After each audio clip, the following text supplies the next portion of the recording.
Kljub temu, da je v zgodovini teorij zarot mogoče prepoznati nekatere podobne ali skupne značilnosti, je konspiracionizem ideološko razvejan in nestalen pojav.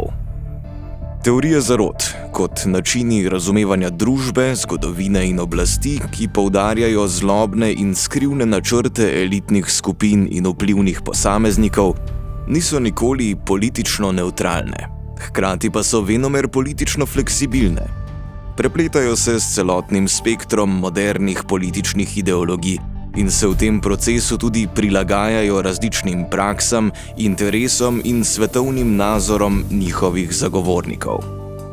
Pomen teorij zarot je tako tekom zgodovine vedno znova preobražen, četudi je ta preobrazba pogosto subtilna. Politična ali ideološka prožnost teorij zarot je razvidna celo na primeru prepričanj o globalni judovski zaroti, ki so zgodovinsko sicer najtesneje povezana s fašistično politiko in se na prvi pogled zdijo od nje neločljiva. Pa vendar, tovrstnih prepričanj ni težko najti v bolj liberalno naravnanih teorijah, ki fašizem in pravzaprav tudi komunizem ter vsako tako imenovano totalitarno ideologijo dojemajo kot velikega sovražnika človeštva. Pri tovrstnih liberalnih teorijah, ki so sicer pogosto nacionalistično orientirane, je rasna ali etnična plat domnevne nadvlade premožnih judovskih oseb ali družin potisnjena v ozadje. Podobe zlobnega, zvitega, zarotniškega in celo vampirskega juda pri tem lahko ostanejo priročne, niso pa več primarno uporabljene v boju za ohranjanje oziroma krepitev rasne enotnosti. Ideje o globalni judovski zaroti v kontekstu liberalne ideologije služijo boju povsem drugačnega in na videz manj spornega tipa, to je boju za nadaljnji obstoj in uspevanje posameznika, za njegovo drugačnost, posebnost ali edinstvenost, za svobodo njegovega izražanja, mišljenja in delovanja, za varovanje njegovega življenja, telesa in lastnine ali preprosto za človekove pravice. Teorije, prežete s temi in podobnimi liberalnimi prizadevanji, s sovraštvom do grozot totalitarizma in z željo po razkrinkavanju judovskih in sorodnih zarotnikov, se pretežno vrtinčijo okoli ideje novega svetovnega reda, nove svetovne ureditve ali v angleščini The New World Order. Gre za domnevno totalitarno zaroto, ki naj bi se odvijala tukaj in zdaj, v času navidezne zmage prostega trga in liberalizma, za zaroto, ki naj bi klicala po ljudski ustaji. Teorije o novem svetovnem redu so postale tako rekoč mainstream zahodne konspiracionistične misli, s trajnejšim in širšim dosegom kot denimo QAnon, ki je v zadnjih letih požrl glavnino javne pozornosti. Sledilci in zagovorniki obstoja zarote novega svetovnega reda vanjo vključujejo širok spekter heterogenih elementov, novodobniške ideje o človekovih skritih duhovnih potencialih, prepričanja o manipulaciji vremena z letalskimi izpuhi oziroma chemtraili, o mikročipiranju prek cepiv, krčenju populacije z omrežjem 5G, pa tudi o zloveščem kloniranju in nadziranju misli z visokotehnološkimi napravami ter o nezemljanih in njihovih načrtih za človeštvo. Ta prepričanja povezuje razvidno liberalna paranoja. Paranoja, ki izhaja iz domnevno ogrožene pozicije modernega posameznika, ki bi moral utelešati liberalne vrline, kot so osebna svoboda, neodvisnost, kreativnost in kritično mišljenje, a naj bi dejansko bil čedalje bolj zatrt, cenzuriran, nadzorovan, poslušen, indoktriniran in poneumljen. Spremenjen iz pravega posameznika v navadno ovco, ki pasivno sledi načrtom družbenih elit.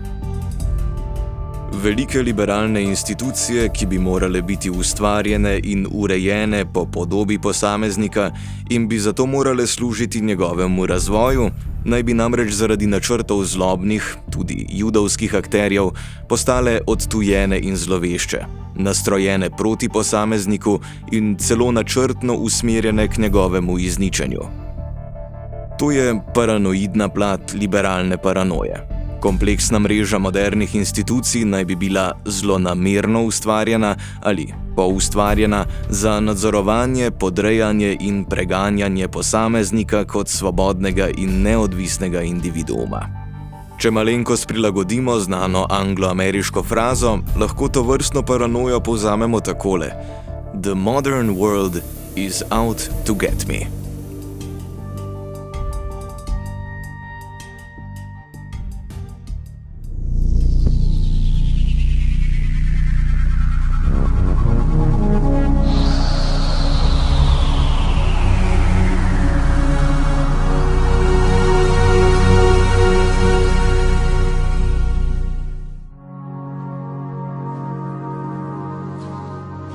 Hello, initiates, and welcome to the Illumicorp video training course. I would like to officially welcome you as a member of the team. You've joined our organization at perhaps the most exciting point in our long history. Our founders shared a passionate dream to transform this country and eventually the whole world into one cohesive organization. When Illumicorp finishes gaining centralized control over the resources of the planet, and we will, we can then organize, distribute, and govern for the benefit of all. After competition and dissent are eliminated, we will build a utopia for the people of the world to share based on need and rejoice together in a harmonious new world.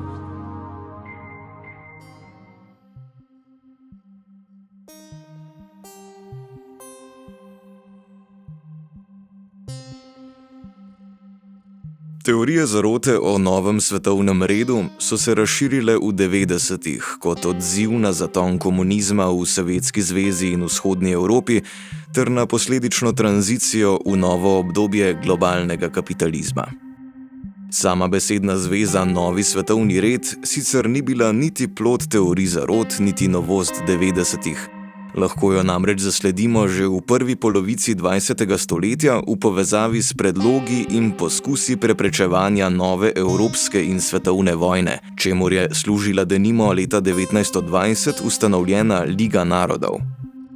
V najbolj očitni obliki se je besedna zveza pojavila v knjigi Herberta Georgea Wellsa The New World Order iz leta 1940, v kateri angleški pisatelj sicer razvija svoja prepričanja o nezadostnosti lige za zagotavljanje trajnega svetovnega miru, a obenem sprejme potrebo po ustanavljanju političnih institucij, ki presegajo nacionalno raven. Wells je kot odgovor na izbruh druge svetovne vojne izrazil prepričanje, da živimo na koncu posebnega zgodovinskega obdobja, obdobja suverenih držav. Gre za fazo človeškega življenja, ki lahko, kot poskušam pokazati, vodi bodisi v nov način življenja naše vrste, bodisi v daljšo ali krajšo degradacijo nasilja, bede, uničenja, smrti in izumrtja človeštva. Novi svetovni red, ki ga je Wells predstavil kot alternativo nič manj kot človeškemu izumrtju, se je razlikoval od liberalnih idealov Lige narodov po svojem centralno-planskem značaju. Bil je preprosto rečeno svetovni socializem s svetovno-socialistično vlado. Če hladna vojna še ni pokopala Wellsovih sanj, so jih nato zagotovo ugonobila 90-ta, ko je ideja svetovnega, še posebej centralno-planskega socializma skoraj v celoti izgubila svoje institucionalno zaledje. Novi svetovni red se je uresničil, a ne tisti, ki si ga je zamišljal Wells. S koncem hladne vojne se je namreč začela nova epoha ameriškega imperializma. Novi svetovni red je tako postal svet, ki se vrti pod taktirko ameriške nadoblasti. Svet, v katerem naj bi ekonomsko in politično zmagovite ZDA širile liberalno svobodo, demokracijo in vladavino prava po vseh za zdaj še zatiranih kotičkih sveta. Tako razumljen novi svetovni red je leta 1990 v govoru pred kongresom podprl takratni predsednik ZDA George Bush starejši. Pri tem je konkretneje naslavljal upravičenost takratne tako imenovane zalivske vojne proti Iraku, v katero je bila vpletena okrepljena Organizacija Združenih narodov z ZDA na čelu. A new partnership of nations has begun, and we stand today at a unique and extraordinary moment. The crisis in the Persian Gulf, as grave as it is, also offers a rare opportunity to move toward an historic period of cooperation. Out of these troubled times, our fifth objective, a new world order, can emerge, a new era, freer from the threat of terror, stronger in the pursuit of justice, and more secure in the quest for peace. An era in which the nations of the world, east and west, north and south, can prosper and live in harmony. Podobno vizijo novega svetovnega reda je Bush naslikal leta 1991 v govoru o stanju v državi. V njem je prav tako naslovil zalivsko vojno. We know why we're there. We are Americans, part of something larger than ourselves. For 2 centuries, we've done the hard work of freedom, and tonight we lead the world in facing down a threat to decency and humanity. What is at stake is more than one small country. It is a big idea, a new world order, where diverse nations are drawn together in common cause to achieve the universal aspirations of mankind: peace and security, freedom, and the rule of law. Such is a world worthy of our struggle and worthy of our children's future. Kljub Bushovemu optimističnemu tonu in liberalno obarvanemu besedišču so nekateri politični komentatorji in branitelji ameriških svoboščin za predsednikovo uporabo sintagme novega svetovnega reda hitro zaznali nekaj zloveščega. Nekaj, kar naj bi bilo bližje Wellsovi viziji centralno-planskega svetovnega sistema, kot pa zmagi in širjanju liberalizma po svetu. Eden izmed prvih, ki je poskušal razkrinkati resnične ambicije Busha starejšega in drugih podobnih zagovornikov novega svetovnega reda, je bil krščanski konzervativec Pat Robertson, ki je napisal eno izmed prvih tržno uspešnih klasik teorij zarot o novem svetovnem redu, knjigo The New World Order iz leta 1991. Robertson je glede vojne ZDA in njenih zaveznikov proti Iraku divje špekuliral, kaj pa če so vplivni ljudje želeli situacijo, ki bi bila tako očitno nevarna za ves svet, da bi se vsi narodi združili v spopadu z njo. Situacijo, zaradi katere bi narodi sveta za nekaj časa pozabili na svojo suverenost in bi svoje interese podredili interesom svetovne avtoritete, kot so Združeni narodi. V Bushovem govoru o uresničevanju novega svetovnega reda skozi zalivsko vojno je torej prepoznal nevarno težnjo po centralizaciji oblasti na globalni ravni, pri čemer pa ni imel v mislih vodstvenega mesta ZDA znotraj svetovnega sistema, temveč domnevno prevlado mednarodnih političnih institucij, kot je Organizacija Združenih narodov. Po njegovem mnenju novi svetovni red, kot red Združenih narodov, ni predstavljal realizacije ali širjanja ameriških idealov, temveč nadaljevanje starih centralističnih in internacionalističnih idealov komunizma.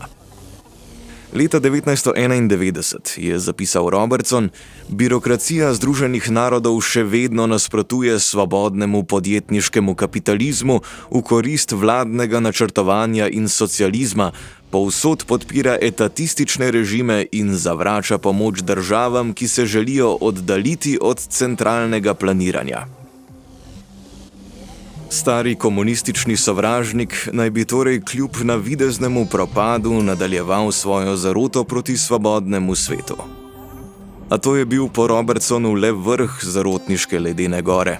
Zarota novega svetovnega reda je zanj segala vse do 18. stoletja, ko naj bi skrivna združba bavarskih iluminatov pod vodstvom Adama Weishaupta načrtovala in povzročila vrsto družbenih prevratov, vključno s francosko revolucijo. Iluminati naj bi pozneje načrtovali tudi širjenje komunizma in vznik revolucije v Rusiji, vseskozi pa naj bi z njimi sodelovali judovski bankirji, med njimi predvsem Rothschildi in Warburgi, ki naj bi prav tako vlekli niti iz ozadja. Vredno je poudariti, da je Robertsonovo razumevanje novega svetovnega reda in z njim povezane zarote temeljilo na elementih že obstoječe literature o načrtih tajnih združb in spletkah judovskih bankirjev. Njegova pripoved je vključevala tako par stoletij stare protirazsvetljenske ideje Francoza Augustena Baruela in Škota Johna Robisona, kot tudi ugotovitve novejših piscev, kot sta bila Američan Eustace Mullins in Angležinja Nesta Webster. Robertson se, vsaj tako se zdi, ni zavedal, da je nekatere ideje črpal in jih na nekaterih mestih celo neposredno citiral iz eksplicitno fašističnih virov. Mullins je bil namreč odkrit belski suprematist, podpornik Hitlerja in zanikovalec holokausta, Webster pa je bila članica leta 1923 ustanovljene organizacije britanskih fašistov in pozneje tudi Zveze britanskih fašistov pod vodstvom Oswalda Mosleyja. Robertsonova celotna podoba zgodovine s poudarkom na judovsko-iluminatskih elitah, ki načrtujejo množične revolucije, je bila eksplicirana že v delih fašistke Webster. Ta se je opirala na ponarejeni antisemitski dokument Protokoli sionskih modrecev, zapis, ki naj bi vseboval neposredno potrditev in eksplikacijo judovskih načrtov za globalno nadvlado. V 20. in 30. so bili protokoli tudi propagandno gradivo nemške nacistične stranke. When ready, our technology and manpower will dominate those who oppose the coming new world order. By utilizing American patriotism, we have fostered in the American soldier the philosophy of peace through superior force. When the time is right, we will migrate that mentality towards the belief in a global government who must protect all people through superior force. Za razliko od teh virov se Robertsonova knjiga načeloma ni identificirala s fašističnimi ali nacističnimi prizadevanji. Knjiga je inkorporirala antisemitske elemente fašističnih teorij in njihov poudarek na delovanju skrivnih združb, vendar pa jih je podredila viziji sveta, ki je bila kljub ali morda prav zaradi Robertsonovega krščanskega konzervativizma brezkompromisno liberalna. Ureditev, ki jo je Robertson želel realizirati, je bila, kot je sam zapisal, skupnost suverenih narodov, ki temelji na demokratičnih institucijah, predstavniški vladi in spoštovanju pravne države. Takšna ureditev bi, po Robertsonu, spoštovala osebne svoboščine, zasebno lastnino ter temeljne pravice do svobode govora, zbiranja, veroizpovedi in tiska. Svet, ki mu naj bi zarota novega svetovnega reda temeljno nasprotovala, je bil torej svet, v katerem sposoben in podjetniški posameznik, nikakor pa ne kolektiv, lahko pride do prave, moralne in praktične veljave. To je tudi svet, ki ga je po Robertsonu nenazadnje podpiral tudi sam krščanski bog.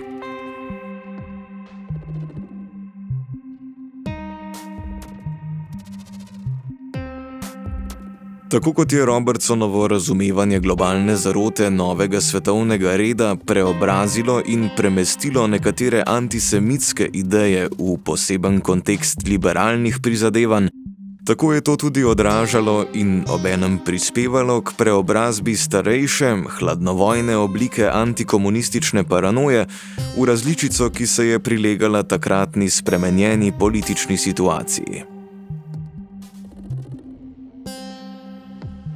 Ameriški protikomunizem se je vsaj do 80-ih vrtel okoli jasnega zunanjega sovražnika, Sovjetske zveze. ZDA ali splošneje Zahod je bilo mogoče razločiti od komunističnega drugega, ki je, četudi je nenehno grozil z raznimi udori in prevzemi, še vedno bil geografsko, kulturno, politično in ekonomsko odmaknjen od doma. Zloglasni ameriški senator Joseph McCarthy, ki je leta 1950 trdil, da se je v zunanje ministrstvo ZDA infiltriralo kar 205 članov komunistične partije, s tem ni zabrisal ostre razlike med Zahodom in njegovim glavnim sovražnikom, temveč jo je pravzaprav predpostavljal in s tem tudi branil. Podobno je veljalo za konspiracionistična prepričanja nekdanjega direktorja ameriškega preiskovalnega urada FBI, Johna Edgarja Hooverja, predvsem za njegove opise komunističnega gibanja v Ameriki. V svoji knjigi o zgodovini in strukturi grozljive komunistične zarote proti svobodnemu svetu Masters of Deceit, Hoover ameriškega komunizma ni obravnaval kot avtohtonega, kot nazor, ki bi lahko izhajal iz ameriške kulture ali notranjih protislovij ameriškega ekonomskega sistema. Nasprotno, za Hooverja je bil komunizem čisti tujek na ameriških tleh, ki ni mogel tvoriti nikakršne pristne vezi z ameriškim prostorom.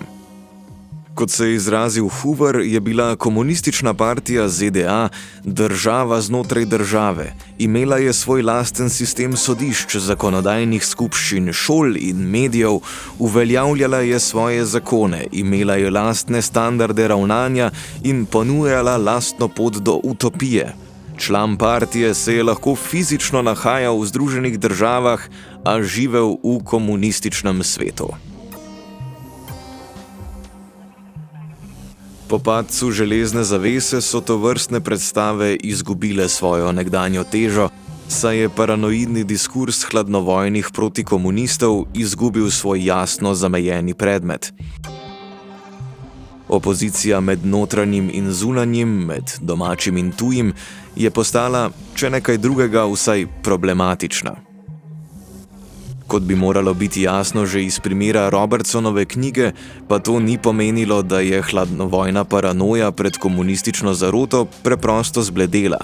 Nasprotno, tako pri Robertsonu kot tudi pri drugih teoretikih zarote novega svetovnega reda se je tovrstna paranoja nadaljevala, a v mnogo bolj razpršeni in odprti obliki. Zgodovinar teorij zarote na ameriških tleh Peter Knight to preobrazbo obravnava kot premik od gotove do negotove paranoje v ameriški kulturi. Kot zapiše v svoji knjigi Conspiracy Culture From Kennedy to the X-Files, so teorije novega svetovnega reda iz 90-ih upeljale negotovo paranojo, v kateri ni več enega samega prepoznavnega sovražnika ali jasnega občutka nacionalne identitete. Popularni konspiracionizem, pravi Knight, se je iz obsedenosti s fiksnim sovražnikom spremenil v splošen sum o zarotniških silah. Iz paradoksalno varne oblike paranoje, ki je krepila občutek identitete, se je spremenil v veliko bolj negotovo različico zaroto pretresene tesnobe, ki vse potiska v neskončno regresijo sumničavosti. Drugače rečeno, nova paranoja, povezana z novim svetovnim redom, je za razliko od stare antikomunistične paranoje zarotniškega sovražnika razkrila ne kot tujka, ki prihaja od zunaj, temveč kot skorajda integralni del zahodnih institucij. Šlo je za sovražnika, ki si je sicer delil prizadevanja propadlega komunizma, a je obenem bil trajnejši, skrivnejši in tudi intenzivneje vpleten v notranje delovanje in razvoj Zahoda, kot pa marksizem ali bivši sovjetski komunizem. Tako je Robertson na primer trdil: brez sence dvoma mi je jasno, da v Združenih državah že desetletja obstaja kontinuiteta politike in vodstva, ki delujeta enako, ne glede na to, kateri od kandidatov glavnih političnih strank pride v Belo hišo. Akteri, ki so bili odgovorni za to kontinuiteto, pa so sami neprekinjeno delovali že več stoletij. Pravzaprav že od same ustanovitve ZDA. Samo jedro ameriškega projekta je s tem postalo dvoumno. Kot je to na primeru pečata na dolarskem bankovcu, ki ga je leta 1782 sprejel ameriški kongres, ponazoril Robertson, na eni strani pečata je ameriški orel, na drugi pa nedokončana piramida, nad katero je oko v sijaju slave. Pod piramido je latinski stavek Novus Ordo Seclorum, vers pesnika Vergilija, ki pomeni novi red vekov ali novi svetovni red. Razpršenost zarote novega svetovnega reda sicer ni bila le časovna, temveč naj bi se po besedah teoretikov, ki so sledili Robertsonu, raztezala po celotnem spektru modernih institucij, vključno z znanostjo, medicino, farmacijo, mediji, parlamentarnimi sistemi, sodišči in šolstvom. Vse institucije obstoječega sistema so osumljene sodelovanja v eni sami globalni megazaroti, ki povezuje raznovrstne elitne skupine in akterje. Pomembno je, da ta razpršena, negotova paranoja v svojem jedru vselej ostaja liberalna paranoja, s podobnimi fantastičnimi predstavami o načrtih pošastnih sovražnikov, kot tistimi, ki so preganjali zgodnejše hladnovojne pisce. Komunisti, je v že omenjenem delu zapisal Hoover, želijo nadzorovati vse. Kje živiš, kje delaš, koliko si plačan, kaj razmišljaš, katere avtomobile voziš, kako so izobraženi tvoji otroci, česa ne smeš in kaj moraš brati in pisati. Najmanjši detajli, celo ura, ob kateri se sproži jutranja budilka ali količina smetane v kavi, so podvrženi državnemu nadzoru. Ustvariti želijo komunističnega človeka, mehanično lutko, ki jo lahko natrenirajo, da počne to, kar želi partija. Hooverjev opis se načeloma sklada z novejšimi predstavami o totalitarnemu novemu svetovnemu redu, ki se prav tako osredotočajo na izničenje posameznika pod totalnim nadzorom družbenih elit. A kljub podobnostim s starejšo protikomunistično literaturo, se teoretiki novega svetovnega reda najpogosteje ne sklicujejo na Hooverja ali sorodne pisce, temveč na prikaz distopične družbe iz romana Georgea Orwella 1984. Čeprav je bil avtor romana socialist, njegova vizija prihodnosti ustreza liberalnim predstavam o grozotah in nevarnosti totalitarizma in zato lahko služi kot neproblematična referenca za vse, ki želijo razkriti, kaj novi svetovni red je in kaj ima v načrtu za človeštvo. Tako kot elite Orwellove fiktivne družbe, naj bi elite novega svetovnega reda s pomočjo vedno bolj razvitih in med množice razširjenih tehnologij želele nadzorovati vse, predvsem pa tiste posameznike, ki bi hoteli odstopati od črede indoktriniranih. Bitka, ki jo v svojem razkrivanju in kritiki novega svetovnega reda bije teoretik zarote, se torej še vedno odvija v obliki boja med idealom neodvisnega posameznika na eni strani in kolektivizmom ali totalitarizmom na drugi. V tem smislu je le svojevrstno nadaljevanje hladnovojne ideologije. Paradoks je v tem, da se bitka sedaj odvija v miljeju liberalnih institucij, ki pa naj ne bi ustrezale temu, kar liberalne institucije zares so ali bi morale biti. Kapitalizem in liberalna demokracija naj preprosto ne bi delovala tako, kot bi morala. Za njima naj bi zato stali zlobni zarotniki, ki nenehno izkrivljajo njuno delovanje, ogrožajo posameznika in preprečujejo pravo realizacijo liberalizma. Hrbtna plat distopije novega svetovnega reda je tako skoraj vedno liberalna utopija. Idealni svet, v katerem sta tržna svoboda in z njo povezana pravna država čarobno oprana svojih nelagodnih plati. Kapitalistični svet, v katerem posameznik ni več podvržen interesom države, velikim korporacijam ali drugim odtujenim globalnim institucijam, temveč enkrat in za zmerom postane sam svoje usode krojač.